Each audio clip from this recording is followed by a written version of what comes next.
नमस्कार दोस्तों। आज बात करने वाले हैं एक स्टेशनरी आइटम्स वाली कंपनी के बारे में। क्योंकि ये हमारे आसपास चीज़ें मिलती रहती है तो हमने सोचा क्यों नहीं ये जो ब्रांड्स हैं इस ब्रांड का भी मार्केट में लिस्टेड है या नहीं है। पहले तो हमने इसको सर्च किया और सर्च करने के दौरान हमें ये पता चला जो अच्छा ये मार्केट में लिस्टेड है। लिस्टेड के बाद इसका पोटेंशियल्स क्या है मार्केट को लेकर, क्योंकि मार्केट में जैसे हम इसको खरीदते हैं, ये किसके लिए खरीदते हैं? स्टेशनरी आइटम्स के लिए खरीदते हैं। बेसिकली ये पेन मैन्युफैक्चरिंग कंपनी है। कंपनी का नाम है फ्लेयर करके आती है, इसका ब्रांड्स है। और इसका ढेर सारा पेंट्स अलग अलग कैटेगरी की आती है, अलग अलग डिजाइनिंग की आती है। तो जब हम यूज करते हैं तो हमें लगता है कि अच्छा मार्केट बड़ा अच्छा है। तो क्या इसका ओवरऑल मार्केट जो है, इंडियन मार्केट या इंटरनेशनल मार्केट, इसका कितना सपोर्ट देता है? क्योंकि इंडिया में तो ब्रांड्स हैं, क्योंकि देखा जाए तो इसी को समझने का प्रयास करेंगे। जो हम करंट मार्केट प्राइस को हमेशा जो कट करते हैं ना, बेसिकली ये फंडामेंटल, टेक्निकल प्लस सेंटिमेंटल की प्राइस होती है। इसीलिए पहले दफ़ा इसको हम कट करते हैं, बाद में इस पर हम आएंगे चर्चा करने के लिए। पहले हम इसको बारे में थोड़ा सा जानने का प्रयास करते हैं, कोई भी स्टॉक, कोई भी कंपनी के बारे में, आखिर कंपनी की पोटेंशियल्स क्या निकल के आती है मार्केट को लेकर के, और फिलहाल इसका चार्ट स्ट्रेंथ क्या दर्शाती है स्टॉक को लेकर के। तो जानते हैं इस कंपनी के बारे में। जिस कंपनी में हमने पहले कहा कि पेन मैन्युफैक्चरर्स कंपनी है, इसके पास ब्रांड देखें तो ब्रांड्स क्या निकल के आती है। इनके पास ब्रांड्स में देखा जाए तो इनके पास क्या क्या ब्रांड्स हैं।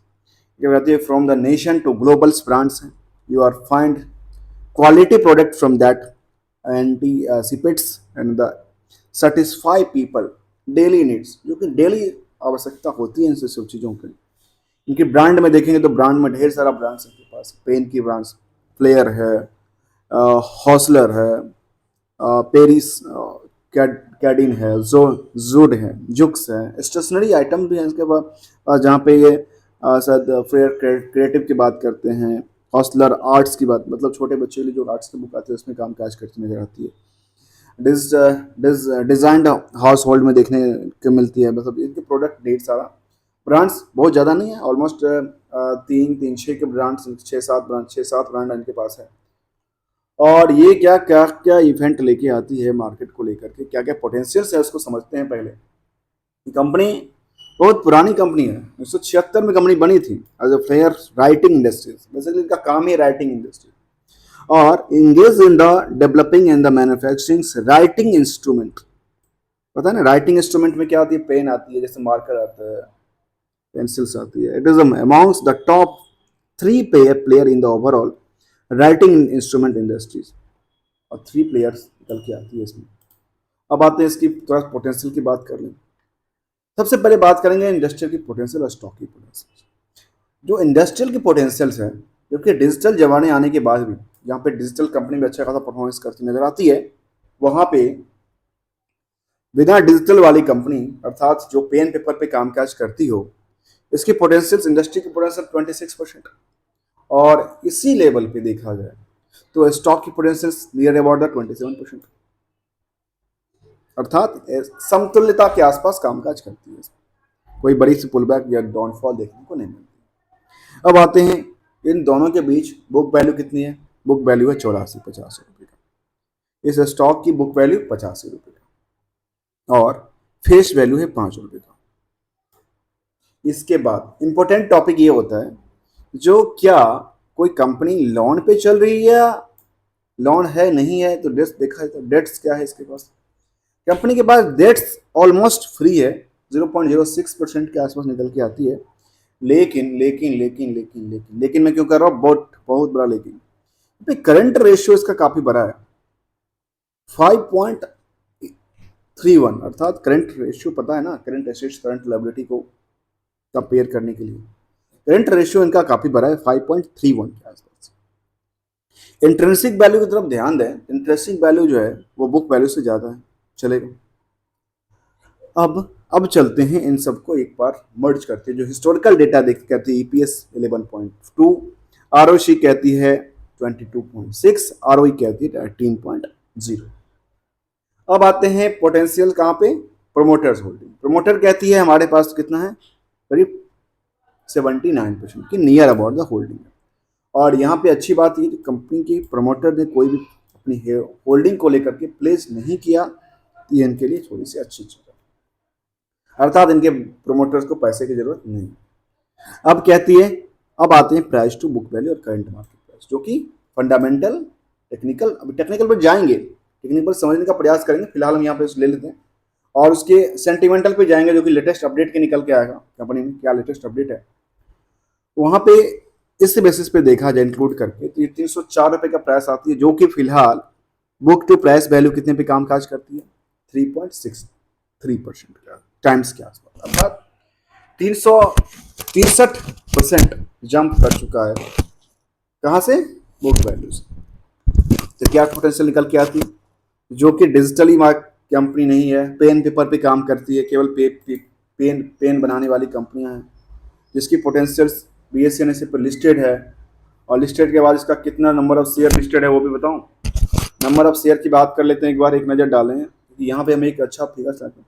यहाँ पे इनके पास नंबर ऑफ शेयर कितने हैं, 8,28,00,000 तो प्रमोटर के पास है, और 2,25,00,000 शेयर जो है, ऑलमोस्ट देखा जाए तो कितना शेयर होता है, होता है करीब 8 तो 10 और 10,53,000 के आसपास होती है। 10,53,00,000 शेयर जो है ना इनका, वो है कहाँ पे, टोटल इनकी नंबर ऑफ शेयर है, जो कि कितना निकल के आती है यहाँ पे, 10 करोड़ इधर 53 लाख इज करेक्ट और इनकरेक्ट, 10 करोड़ इधर 53 लाख इधर करेक्ट है, ठीक है, 10 करोड़ 10.5 करोड़ आपको देखने को मिलती है। अब आते हैं नेक्स्ट लेवल पे। नेक्स्ट लेवल कहने का मतलब हम आते हैं मार्केट तरफ, हम मार्केट के मूवमेंट के साथ हम फंडामेंटली को कंबाइन करने का प्रयास करेंगे।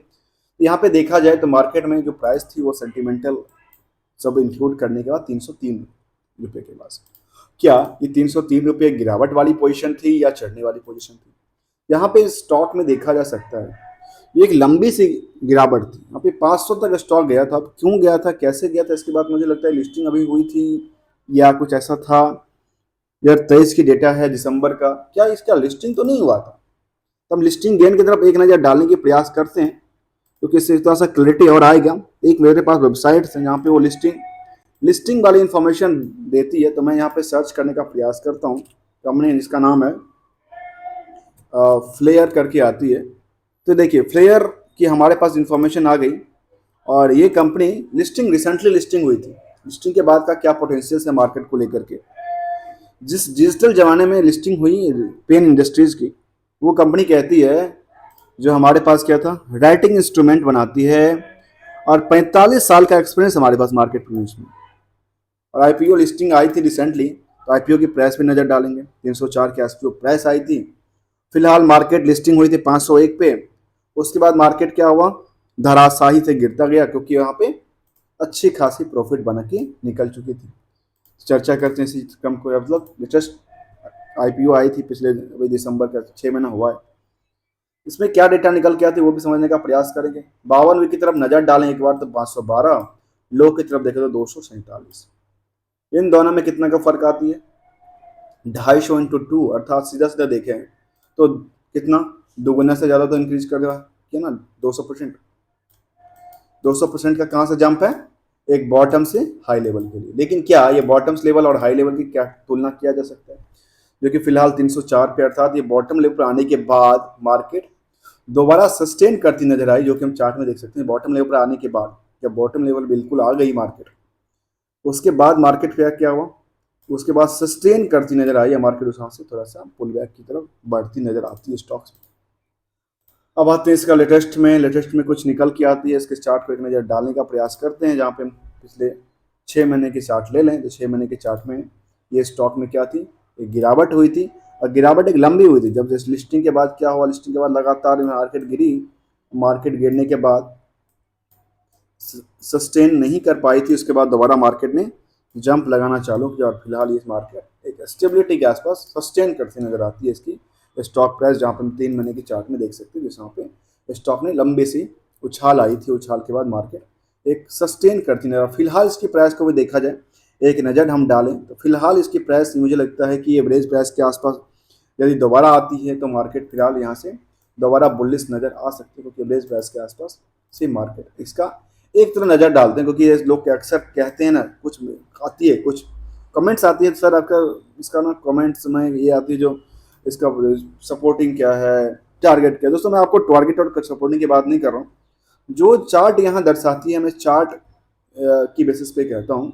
इसका इस लेवल में अभी तक ये ट्रेंड किया है, लेकिन इस लेवल में अभी तक कहाँ पे इसकी बिजली सतह के आसपास कामकाज किया है, अर्थात ये इसको आधा पार कर चुका है अपने इस टारगेट को लेकर के, और यदि आगे चलती है तो फिर अच्छी। अब इसमें लेटेस्ट अपडेट क्या आती है कंपनी के लिए? कंपनी का लेटेस्ट अपडेट था जो कंपनी ने ट्रेडिंग विंडो बंद किया अभी, और उसके बाद से 22 तारीख अपडेट आया था, जो कि CGST से इनके पास एक नोटिफिकेशन नोटिस आया होगा।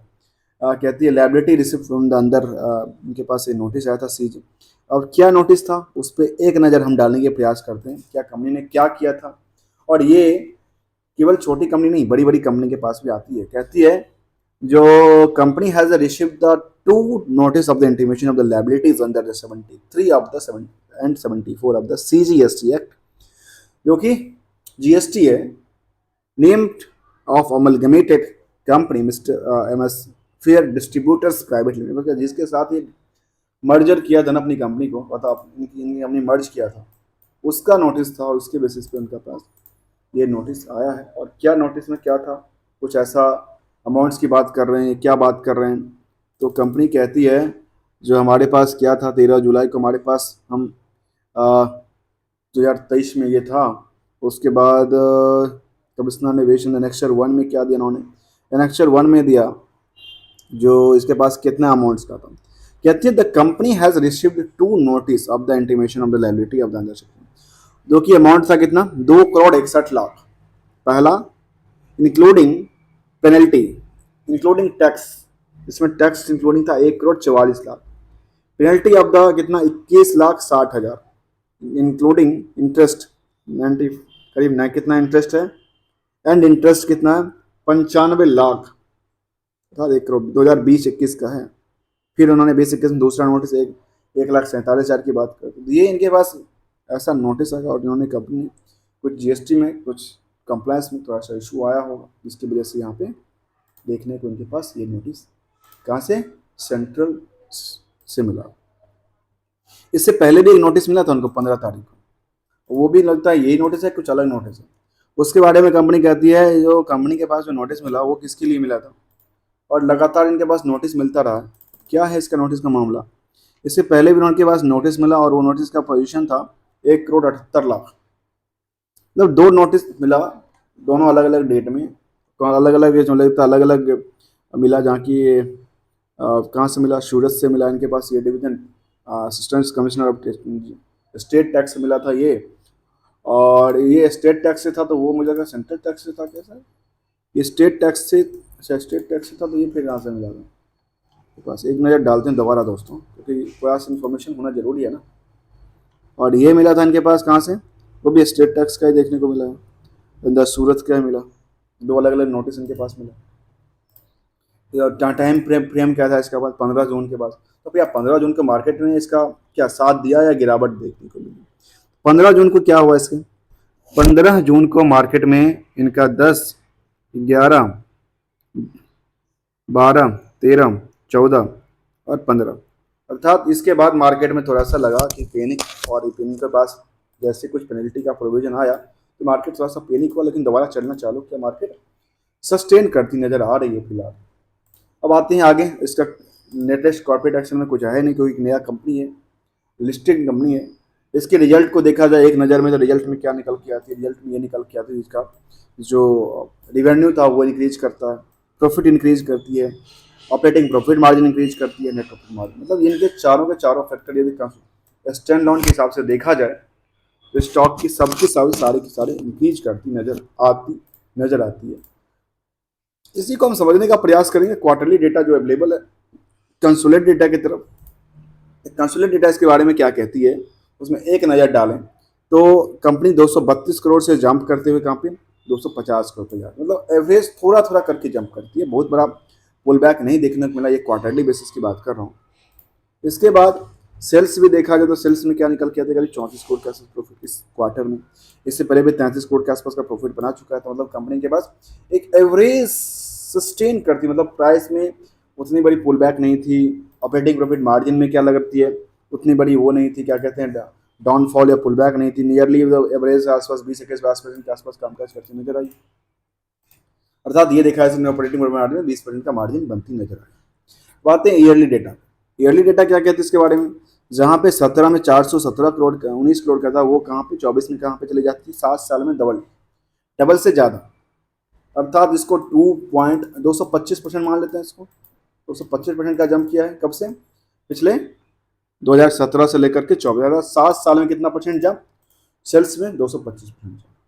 और इसको कहा जा सकता है टॉप ऑफ द ईयर पे कामकाज करती नजर आती है अभी तक। इसी बेसिस पे अब जब ऑपरेटिंग प्रॉफिट मार्जिन की बात करें तो नियरली 20% एवरेज निकल के आती है। ये एक अच्छी और सस्टेन करती नजर आती है। पहले भी 20% था, अभी 20% था, मतलब इसमें गिरावट नहीं थी। इसके बाद इसके प्रॉफिट तरफ ध्यान दिया तो प्रॉफिट क्या 118 करोड़ के आसपास आती है। इससे पहले भी 118 करोड़ के आसपास था। अर्थात ये पिछले 2 सालों से लगातार उसी आसपास में भटकती नजर आई है। हाँ, ये कहते हैं ना भटकती नजर, मतलब एक उसी लेवल पे रहा है। उसने करीब करीब काफ़ी इसमें पुल बैक देखने को नहीं मिला। हिस्टोरिकल डेटा की बात कभी करना जरूरी नहीं है, क्योंकि इसका कुछ है नहीं, क्योंकि बस पैसा 80 दिन में आता है डेटर से, और पैसा देते हैं रिपेबल को ना 48 दिन में वेंडर को पैसा देते हैं। बैलेंस शीट में डेटर्स का पार्ट क्या है, इनका डेटर क्या कितने हैं, 215 करोड़ के आसपास का डेटर पड़ा हुआ है। और 215 करोड़ का डेटर है, इसका अर्थात ये है जो मैं यहाँ पे लूँ आकलन करके, तो 980 करोड़ में 215 करोड़ जो है इनका, वो मार्केट में पैसा फंसा होता है, जो कि 3 महीने में पैसा आता है। इनका क्या क्या बढ़ा, बोरोइंग्स में क्या हुआ, बोरोइंग्स इनकी घटती गई, जिसकी वजह से डेट्स रेशियो कम हो गया। लायबिलिटी जो है, करंट लायबिलिटी थोड़ा सा हैवी निकल के 140 करोड़ के आसपास का। और करंट एसेट्स में देखने को ये मिली, जो फिक्स एसेट्स के बाद इन्वेस्टमेंट में देखें, इन्वेस्टमेंट कुछ है नहीं। फिक्स एसेट इनके पास कभी 370 करोड़ तक यहाँ पे इंक्रीज करती नजर आई। ये एक अच्छी चीज़ है, निकल के आई स्टॉक में। कैश फ्लो तरह नजर आता है, कैश फ्लो में ओवरऑल नेट कैश फ्लो यहाँ पे 51 करोड़ के आसपास की आती है, जो कि एक ठीक देखने को मिलती है। अब आते हैं शेयर होल्डिंग पैटर्न के, जहाँ शेयर होल्डिंग पैटर्न हम देखने का प्रयास कर रहे थे। जो प्रमोटर्स की होल्डिंग 78 और 79 मान लेते हैं, और पब्लिक होल्डिंग 21 और 51 क्या सोचती है इस कंपनी के बारे में, एक नज़र डालते हैं शेयर होल्डिंग तरफ। और शेयर होल्डिंग में देखा जाए तो निकल के आती है इसका जो कि यहाँ पे प्रमोटर्स करीब 78%, DI की कोई बड़ी भूमिका है नहीं, FI की कोई भूमिका है नहीं, DI की भूमिका है, जो कि DI यहाँ पे अपनी पोजीशन को लगातार बढ़ाया है। देखिए इसमें देखा जाए तो वेलरोटोस वेंचर्स हैं, टाटा म्यूचुअल फंड्स हैं, SBI कंज्यूमर्स हैं, Mirae assets, SBI life insurance, मतलब ये सब के सब यहाँ पे एक बनती नजर आई। अब पब्लिक तरफ ध्यान जाए तो पब्लिक में यहाँ पे कोई भी 10% में ऐसा देखने को नहीं मिला। तो रिटेल में देखा जाए, रिटेल में क्या 10% में कौन से ऐसे बड़े लोग हैं, उनकी चर्चा करते हैं, और उसके बाद हम IPO वाले पार्ट्स पे एक बार चलने का प्रयास करेंगे दोबारा। तो यहाँ पे देखने को ये मिली, जो इनमें जो नॉन पब्लिक के पास नॉन रिटेल एक इंस्टीट्यूशन और नॉन इंस्टीट्यूशन में देखा जाए तो 10% में सबसे ज़्यादा कहाँ पे कामकाज करती कंपनी, सबसे ज़्यादा पोजीशन देखने को मिली यहाँ पे 2 लाख से कम की इन्वेस्टमेंट जो कंपनी में कर रखे, उनकी पोजीशन करीब 8% से ज़्यादा का है। अर्थात एक चीज़ कहा जा सकता है, जो सब 8% है, उसको कौन रन करता है पता है, उनको रन करता है कौन, इंस्टीट्यूशंस, जो 11% है। 11% में जो है 11% ही रन करता है, क्योंकि वही मार्केट को ऊपर और नीचे गिराने की काबिलियत रखता है। क्योंकि यहाँ पे मार्केट में नहीं क्या हो गया, तो सेंटीमेंटल उनको लगता है यार वो मार्केट गिरती नजर आती है, उसको बेच के निकल जाते हैं। ऐसे ही हम यहाँ पे फाइनेंशियल की तरफ चार्ज एक नज़र डालें तो फाइनेंशियल्स में इनकी स्टैंड लोन भी काफ़ी अच्छा खासा पोजीशन देखने को मिलती है। साथ में कंसोलिडेट डेटा देखें तो ये भी अच्छा खासा प्रॉफिट मेकिंग देखने को मिलती है, यहाँ पे प्रॉफिट और एसेट्स की वजह से काफ़ी अच्छा खासा प्रॉफिट गेन किया है। साथ में रेवेन्यू भी काफ़ी अच्छा खासा गेन करती नजर आई कंपनी। अब आते हैं एक नज़र हम IPO वाली पार्ट में, जबकि IPO इनका आया था कब, 12 जनवरी को आया था, 1 जनवरी को आया था, 1 जनवरी 1 दिसंबर को आया था, 1 दिसंबर 2023 को आया था। IPO प्राइस 304 के आसपास, इशू साइज था 600 करोड़ के नियरली, और लिस्टिंग प्राइस जब हुई मार्केट में कब, कितने दिन में देखा जाए 22 से 24 तारीख को इसका हुई, और 24 से एक सप्ताह में, अर्थात मानता हूँ 1 सप्ताह में लिस्टिंग हो जाती है। ₹501 की लिस्टिंग प्राइस मिल गई, अर्थात 64% का गेन मिल गया। फिर यहाँ से सबके सब निकलते नजर आए। As on date current ratio के हिसाब से 300 के आसपास प्राइस चल रही है, करंट मार्केट प्राइस। तो अभी क्या होगा, आज के टाइम में गिरावट देखने को मिलती नजर आती है इसके बढ़ने बारे में।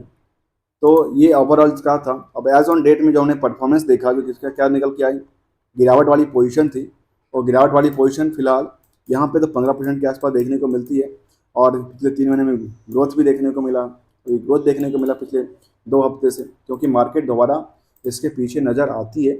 यहाँ पे सस्टेन लगती है जो करती, क्योंकि इससे पहले सस्टेन नहीं करती थी।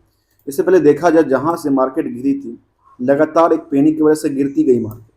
उसके बाद यहाँ पे जैसे आप यहाँ के चार्ट को देखें, तो चार्ट में यहाँ पे क्या नज़र आती है, इस चार्ट में एक लगती है जो अच्छा मार्केट ने अब धीरे धीरे सस्टेन करती नज़र आती है इसकी चार्ट में, जो कि इसका देखा जा सकता है। इसकी यदि हम देखें, दोबारा चलें और इसकी हम एक नज़र डालें, जिस प्राइस पे इन्होंने बार बार अपनी मोमेंटल चेंज किया है, उसकी प्राइस क्या निकल के आती है। तो हम इसको प्राइस के आकलन करके देखें एक बार, तो आकलन ये निकल के आती है जिस प्राइस पे लगातार आई है स्टॉक्स, और लगातार यदि जाती है तो इसकी यदि ऐसा तो हो नहीं, क्योंकि इसका इस लेवल से अभी आधे के आसपास कामकाज करती नज़र आती है। उसके बाद यहाँ से यदि और पुल बैक होती है तो मार्केट क्या हो सकती है, क्योंकि पुल बैक होती नज़र आती है। लास्ट 2 से 3 ट्रेडिंग सेशन में देखेंगे तो आपको ये आकलन निकल जाएगा, इसका ट्रेंडिंग क्या मूड करता है, शॉर्ट टर्म ट्रेंडिंग क्या दर्शाता है। तो हमने इसको समझने का प्रयास किया इस कंपनी के बारे में, और जो उसका नाम था फ्लेयर पेन, जो बनाती है हमारे आसपास पे चीज़ें मिलती है, आपके पास यूज होती है, हमारे पास यूज होती है इस चीज़ों को लेकर के।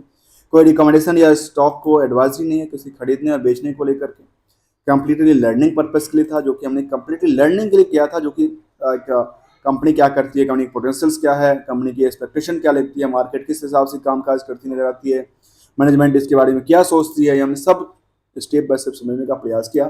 दोस्तों वीडियो अच्छा लग रहा हो तो लाइक शेयर सब्सक्राइब करना ना भूलें। Thank you so much for joining.